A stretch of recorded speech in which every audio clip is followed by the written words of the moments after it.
All right, let's get into today's show. It starts with a quick word from FanDuel. Hey, NFL fans, you can start the season with a big return on FanDuel, America's #1 sportsbook. So when you get a hunch in the middle of the game, you can check out the latest stats, view live play-by-play, and so much more right on the same page where you can place your bets. You'll get started with $200 in bonus bets guaranteed when you place your first $5 bet. That's at FanDuel.com/UCSS. Never waste a hunch and make every moment more with FanDuel, an official sportsbook partner of the NFL. Wide receiver trade rumors were the name of the day yesterday, and we'll talk about Davante Adams in a second, but let's start with Amari Cooper. Adam Schefter was on ESPN the other day and mentioned that after the injury to Rashee Rice, that Amari Cooper could be a potential trade target for the Kansas City Chiefs. That led to a couple other rumors. According to reports, the Browns had at least fielded a call on Amari Cooper. Before we talk about Davante Adams, I want to focus on Cooper for this. Is it too early for the Browns at just 1-3 to even consider trading Amari Cooper, their top receiver, even though he hasn't played to that level at this point of the season? Is it too early for that? I'm strong on this. Yes, it's way too early. Way too early. He's still the same guy that got free on the 82-yard touchdown. It wasn't his fault there was a hold. The drops are too much. They've got to clean those. He's got to clean those up. I think that's a product of being preoccupied. He'll get dialed in, and you know why he'll get dialed in? Whether he's playing for the Browns or some other team, he's playing for next year's contract. Yeah. And so it's 1-3. You know, we love hyperbole. I'm the worst at it. I came in here on Monday and I said, I don't have energy for this anymore. We're 1-3. We're 2 plays from being 3-1. So is everybody else. You're right. And you know what that means? With all this parity, 10-7 will probably get you in. Yeah. So I think it's too early to start talking about that. If the trend continues, then you talk about it. But he's still the guy that got free on that 82-yard touchdown. Yeah, I'm absolutely not trading Amari Cooper right now for the same reason. A, it's too early, and B, 1, it's too early, and 2, his value's not that high right now. What are you trading him for? You'd be selling low, wouldn't you, Bull? Yeah, of course. If it's 3 weeks from now and the Browns are 1-6, okay. Well, he's going to be gone at the end of the year anyway. Get what you can for him. Yeah. But there's a long way between 1-3 and 1-6. The Browns win this week. All of a sudden, we're feeling differently, especially because they're playing Washington. So Washington's played great the last 2 weeks. If they go ahead and beat Washington, well, now you're playing Philly the week after. They're not playing great. Maybe you get to 500. Yeah. I'm not saying it's going to happen, but it certainly could. Yeah, you don't want to give up on that possibility. That and makes if you no trade sense.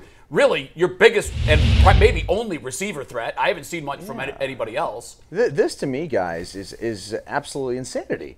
It's been 4 games, and he's had bad moments in those 4 games, but the guy's a Pro Bowl caliber wide receiver. He's our best weapon on offense, guys. There's no doubt. Until Nick Chubb gets back and Njoku gets back, we don't have many options on offense. Yeah. And the drop was big, the interception was big, but to your point, the touchdown, he did get open. He made some other plays in the game.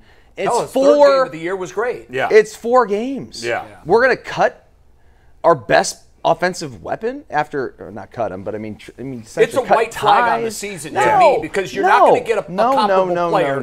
You're going to get picks, and that means you've already flipped the page to rebuild, not in week 4. You're not even going to get high picks. So what would be the point? There's just no point to unless you're just giving up on the season. You're like, screw it, we just want to draft quarterback next year. Well, if that's the case, you might as well trade Myles Garrett too. Might as well load up, go for a low record, get a high draft pick, and then rebuild next year. And even if you're going to do that, wait on Amari Cooper so he has a good game or 2. So, his value goes up a little bit. If you were going to trade him, you would have traded him after the 3rd week when his value was way up here. You're not trading him now. No. Is this a clean sweep, G. Bush? Yeah, my wife the other night, she made like chicken thighs again. It was like the 2nd or 3rd time in a row. The 3rd night in a row? Yeah, she's been working a lot. Chicken thighs, chicken thighs. I love chicken thighs, but not. There's nothing wrong with them one night. Yeah, but there was a shortage of wings for a while. Then the thighs became a thing. Yeah, so never had them. They're making a late push. G. Bush is known for liking the thighs. Say you've never had thighs before? Chicken thighs, I've not. Really? Never had chicken thighs? Why? Other thighs, but not chicken thighs. Pause. Yeah, wow, I'm surprised that you've never had them. That is wild. Listen, they're fine. I mean, they're not. They're delicious. They're not wings. They're good, but I can't do it 3 nights in a row. I can't do anything 3 nights in a row. I think chicken thighs are way better than chicken Wings. Oh yeah, I'm in on the wings. Dark meat tastes better, right, G. Bush? Hey, listen, this is He would know. Not 3 nights in a row, apparently. the white men on the stage are just out of pocket right now. But I will say, you don't get divorced over chicken thighs 3 days in a row. Sure. Bro. No. This is chicken thighs right here. What are you talking about? I'm not trading Amari Cooper. What do we got left? Like, what are you talking about? Like, we're trying to trade a chicken wing for a chicken thigh. No, you're not going to do that. But by the way, there's no chicken wings coming back to the Browns. Browns have no wings. No one's going to make that trade. No one's going to give you. The Browns have the gizzard coming back. Yes, they have the carcass. We're going to make some stew. The wishbone. This is absolutely crazy. You're 1-3. You're a couple plays away from being, like you say, you could be 3-1. And you don't want to signify to your locker room, no matter what we think. Amari Cooper is a veteran. He's respected in the locker room, and when you trade veterans this early in the process, you're waving a white flag. The trade value that you're going to get back is not really there. And plus, too, like, come on, like he dropped the football. I think he'll get better. In the moment, in fairness, he leads the league in drops. Yeah, I mean, it has been a 4-game bad start. It's a horrible start for him.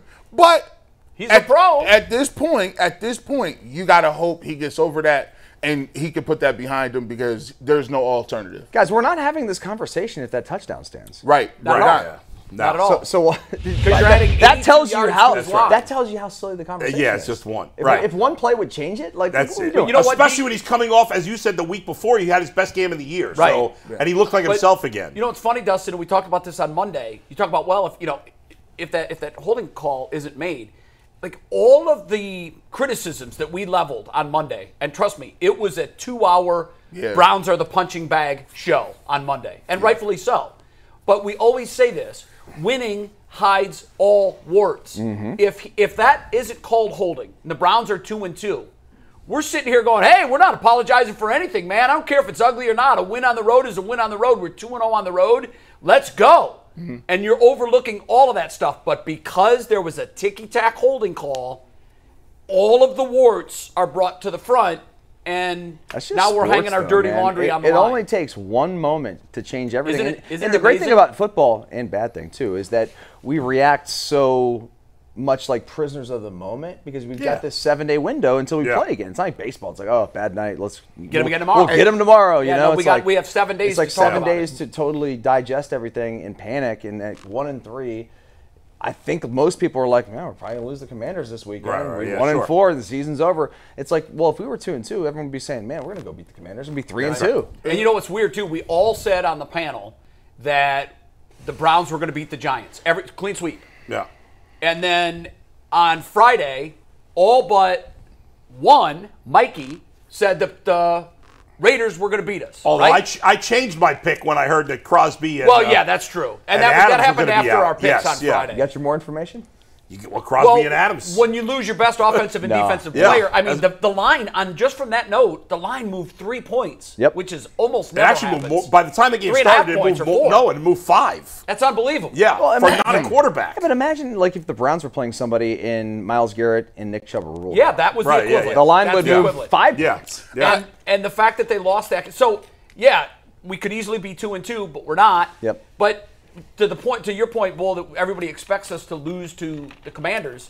Well, hell, there you go. In this year's NFL, the Browns go in there and win. Well, coaches talk about this all the time. You don't just lose. You take L's in small increments throughout the week. Mm-hmm. That holding penalty is set up by bad technique. The holding penalty is set up by not understanding what type of quarterback and the personnel you have around you to play complementary football. If you have Deshaun Watson behind you, they teach you as an offensive lineman, as a scrambler, as soon as that you got to disengage. You got to disengage. Yes, you have, let go. And they preach that, but it's the small little things that you're not paying attention to, and they'll show a cut up. If the good coaching staff's organization, Bill Belichick and Saban say it all the time, the games that you barely squeak by and win, that you got away with certain things, that very next week is the most dangerous week for a team. Because in their mind, they're saying, we got away with that. Right. We got away with it.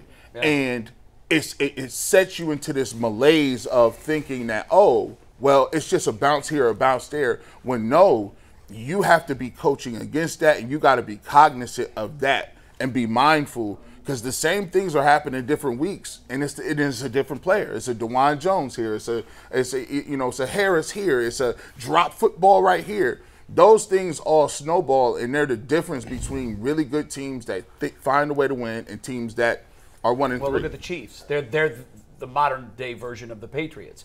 In 3 or 4 of their last 8 games, they should have lost.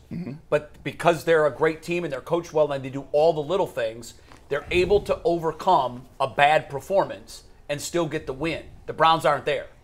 If the Browns play poorly, they're losing the game. I don't think anybody's there besides the Chiefs. Well, the Chiefs are. They're the only one. Chiefs are the only team in that category. One. You never count the Chiefs out. No. With any other team in the NFL right now, you can't be surprised by a win or loss any week. Even like the Panthers, they beat the Raiders, and then the Patriots, who are terrible, beat the Bengals, and then every week there's going to. It's hard to predict. The NFL is becoming harder to predict. Yeah, the bottom wins and losses is coming down to the bottom of your rosters. Wins or losses are, think about depth. It. Like the top 25 or 30 people, all of them are good. But is your backup center going to hold? Is your right tackle going to not block anybody? Is your running back going to drop the foot? Those small little errors are huge. You need the bottom of your roster to play as if the game depends on me. I think that's part of it, but I also think it's coming down to the last 2 minutes in each half, last 4 minutes in each half. Seems to is the quarterback making plays in those key moments. And is your coach having correct clock management? Are you doing things to make sure that you put your team in good positions? One last thing on Cooper. Clean sweep. I would not entertain the idea of trading him, but you guys know Cleve TA. Well, I know you've had him on your podcast. TA is my buddy, man. Everybody knows him. Yeah, TA is really, really good at what he does. Good Twitter follow. He tweeted out this morning something he was thinking about with Amari. After the restructure, the Browns, if they were to entertain trade ideas for Amari, they could ask for a little more because of the restructure. They've already paid essentially his entire salary up front. Right. So maybe you could get a little more back via draft capital, but we might be talking a 4th instead of a 5th, or a 5th instead of a 6th. It's nominal. I don't think it's not going to take a second to a first. And That's again, for sure. if Exactly. the Browns if this is 3 weeks from now and the Browns have lost 3 more games, we're all going to have a different opinion because he's gone at the end of this year, so you trade him before the deadline, but you can't give up now. There's one other point that I wanted to make, but I specifically waited until now because I know what we're going to next. The reason, we already laid out a lot of reasons. Yeah. The other huge reason you wouldn't trade him right now is because there's a better receiver that is likely available. And we're going to talk about that